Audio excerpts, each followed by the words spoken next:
friends, it's Hope, and today I am here to do a Top 5 Wednesday video for you guys. This week's topic are the top 5 books that we did not finish, and there are a few on this list that I haven't finished, but I do still want to finish, and there are some books on this list that I didn't finish them for a reason, and I probably will never finish them. So without further ado, let's get started. So coming in at my number 5 spot is actually a book that I have been listening to on audiobook for like the last 6 months, and that is Night Film. I keep borrowing this from my library on the Overdrive app, and the book is so intriguing and the story is really gripping. My issue is it is so long, and I also happen to listen to a lot of my audiobooks when I'm getting ready to go to sleep, and the narrator of this audiobook has the most soothing voice ever, and I keep falling asleep when I listen to it. So yeah, if you guys have seen the actual book, you know that it's pretty lengthy, and I just need to listen to it, I guess, when I am wide awake, or just check the book out from the library and have the physical copy in my hands. Coming in at number 4, I have the Virgin Suicides. I did a buddy read with my friend Abby over at Abby Reads, and the reason why I'm laughing is because it wasn't much of a buddy read because I am an awful person and I did not finish this book. I am on page 141, so I feel like I am halfway through, and Abby read this and really loved it, and for some odd reason, I guess I just wasn't in the mood to continue on with it at that specific time, and I think maybe it was during some like read-a-thon too. I don't know if it was book-tube-a-thon or read your shelf-a-thon or something like that. All I know is I just wasn't in the mood, so I never finished it. And honestly, I do want to pick it back up and finish it, mostly because Abby did really love it,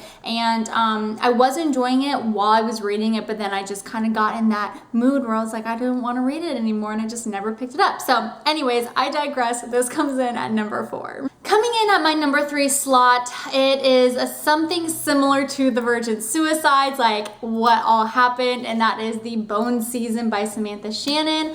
I bought this book off of Book Outlet forever and a million years ago, and I was actually doing another buddy read along with my friend Hannah from Hannah Love Book, and I don't think either of us finished the book.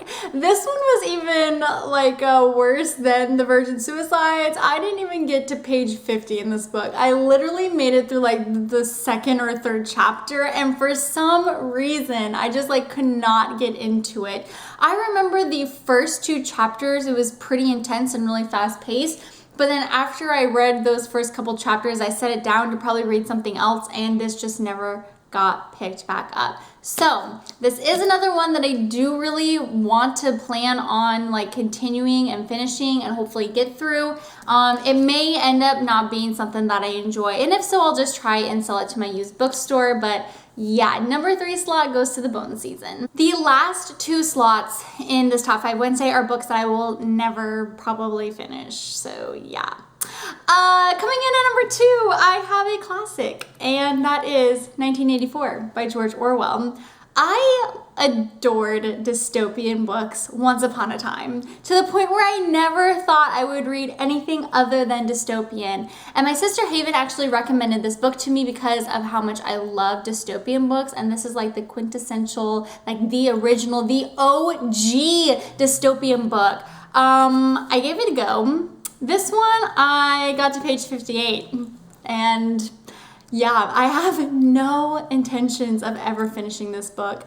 The only reason why I still have it on my bookshelf is because one day I might have kids, and this may be required reading for them in their schooling. And coming in at number 1 is a book that I sold to my used bookstore because I just wasn't going to read it, and I figured that they would probably want it and other people would want to read it, and that is The Duff by Cody Keplinger. And I know that that's probably a very controversial one to unhaul and to not finish, because I know so many people really love this book, but I just could not I just could not deal with our main character Bianca just having sexual relations with this West character. I mean, it was just so weird to read about that, since they are like arch nemesis, and I felt like it was super unhealthy how she was coping with everything that she was coping through. And honestly, some books these days feel a little bit too YA, if that makes any sense. I'm 26 years old and I love YA books,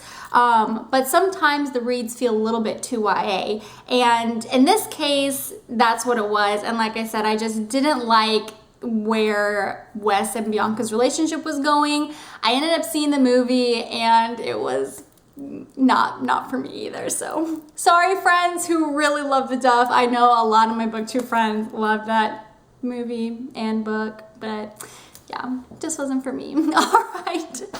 Well, now that Top 5 Wednesday made me feel really guilty and really great about myself, we're just gonna wrap this up. Thank you guys so much for watching this week's Top 5 Wednesday. Let me know below if you have also not finished any of these books that were on my list this week, and please no hate for maybe some of your favorite books that ended up on this list. So yeah, apologies. Thank you guys again for watching. I hope you guys have a wonderful day, and I'm sure I will see you soon. Bye.